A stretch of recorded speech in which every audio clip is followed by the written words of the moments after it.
vacate orders after a devastating event and have tried to use it as an opportunity to displace tenants. And they're doing that through layout changes. The Legal Aid Society says doing this makes it harder for families to stay in their rent-stabilized apartments. Our fear is that the long-term goal is to get these tenants out and to get new tenants in for either, quicker turnover so they can continue raising rents. The organization says the landlord of this Sunset Park building submitted plans to reduce the number of bedrooms and living spaces to the Department of Buildings.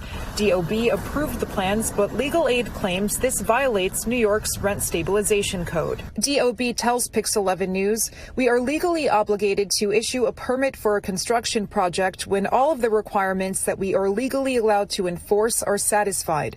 DOB approvals do not absolve a property owner of their responsibility to comply with the regulations of other government agencies. We are reviewing the suit." Legal Aid says approval for reconfigurations is needed by the state's Division of Housing and Community Renewal, the agency that oversees rent regulations in New York City.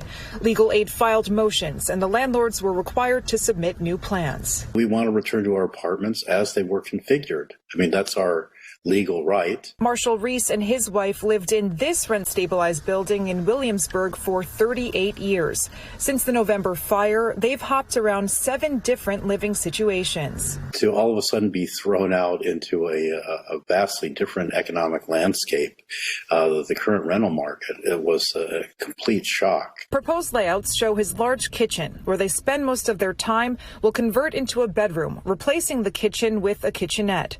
DOB put a hold on the landlord's ability to submit those plans while litigation is pending. Reese is hopeful they'll return to their apartment the same way they left it to host more gatherings soon. Reporting in Brooklyn, Michelle Ross, PIX11 News.